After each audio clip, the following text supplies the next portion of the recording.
Hello, Nakama, and welcome to the Church of One Piece. I am your pastor, the One Piece Apologist, and today we will be reviewing Chapter 9 of the One Piece Manga, Femme Fatale. So, this chapter starts out picking up, obviously, where the last chapter left off, with Nami being like, oh, you're pretty tough, you want to work together. And Luffy is not really that interested in working with Nami. And I would say that is basically because she just has not yet demonstrated herself to be a good person. Luffy really is only looking to work with people of good moral character, And so we'll have to see how that comes about, But then he does specifically state, this hat is my treasure, right? And he tells her that. She's very confused. She's like, oh, you must keep a treasure map in the hat or something like that then, He's like, no, just the hat. The hat's my treasure, But I do want to mention that I'm a big fan of the buggy nose joke. Always getting confused, thinking someone said nose or rubber nose or things like that, and then he just gets really upset. What about my big red nose? And like I always think it's so funny whenever it happens. So it's very fun to see here as well. Of course. Then of course I thought it was just really cool to how they like show that he has powers, but they don't show you what they are yet. It seems almost basically like he's just like force choking this guy, and holding him up in front of the cannon, and so I like how they keep that a secret. Of course that's along with how he's sitting. He's all like lounged back in his chair with sideways. His arm is hidden so you can't see that the hand is missing. And that he's just hanging out, lazing about. Basically, he very clearly is not trying too hard, but he's very fierce and vicious pirate. I really like his how he's sitting and what that shows about him. Then of course Luffy gets Nami and Buggy confused.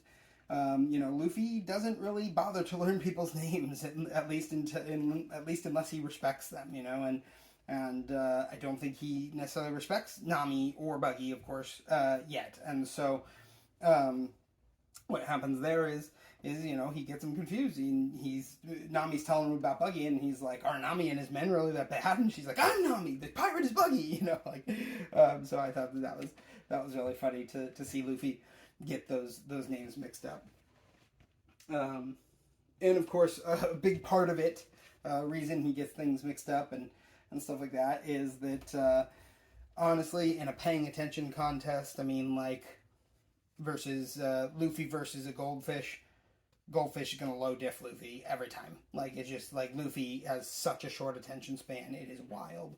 That he can sometimes remember to breathe. I think it's pretty wild. So it was very funny to see him make that mistake and how mad she gets about it. But of course, Nami is then says, they're talking about how, oh, all the houses are abandoned. Oh, what? So you're stealing all the stuff from the houses?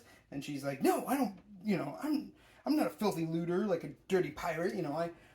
I only steal from pirates. I don't steal from poor villagers. And so that's an interesting thing. Is she a good person? Maybe she's not as bad as we kind of have been thinking, right?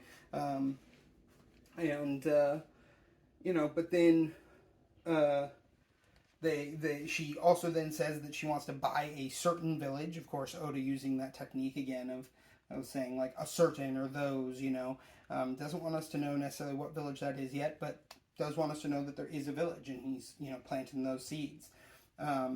Both Nami and Luffy want to go to the Grand Line, so they do start to kind of see where it could be mutually beneficial for them to both work together, but then Nami finds out that Luffy's a pirate, and she just 180 flips on him and is completely like, oh no, I don't want to work with you anymore, you know, like, I think pirates are terrible, blah, blah, blah. And so another seed being planted, right? Clearly, Nami has some issues with pirates, right? And I think that the way that Oda does his foreshadowing and his seed planting is just top notch. So, good things to pay attention to as we continue through the story.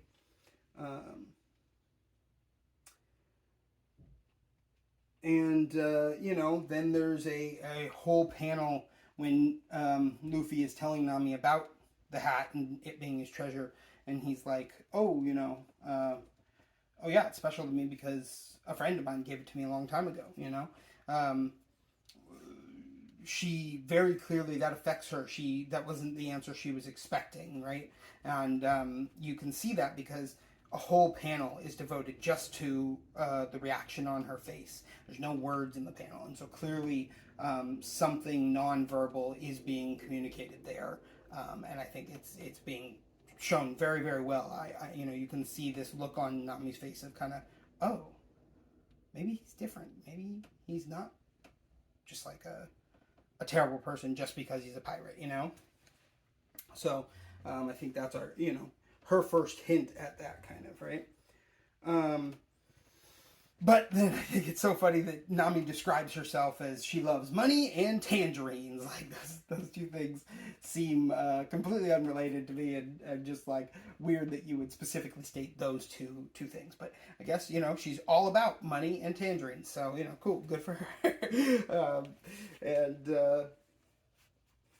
You know, but oh my goodness, Nami is such a tricksy hobbit, right? Like, she is, you know, stealing you know, tying, oh, I always carry a rope with me, you know, but then ties up Luffy and, like, you know, turns him into Buggy. You know, she's out for herself, you know, and you gotta watch out for her. She's a tricky one.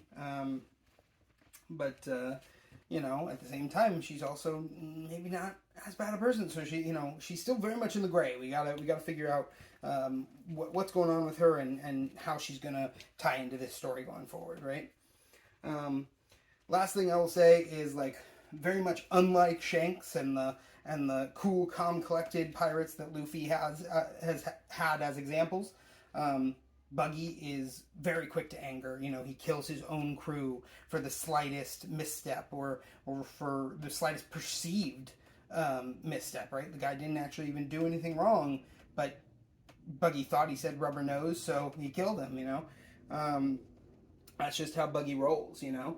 But it's also funny because Buggy's kind of an idiot, you know, and I love him as a character, but, you know, he does some very silly, dumb things, you know, or just makes bad decisions or doesn't know what to do in certain cases, you know. So he's clearly a bit of an idiot, but at the same time, he is fierce and menacing, and you know, don't cross Buggy the Clown. Well, that should finish up the review for Chapter 9, Femme Fatale. And as always, One Piece be with you.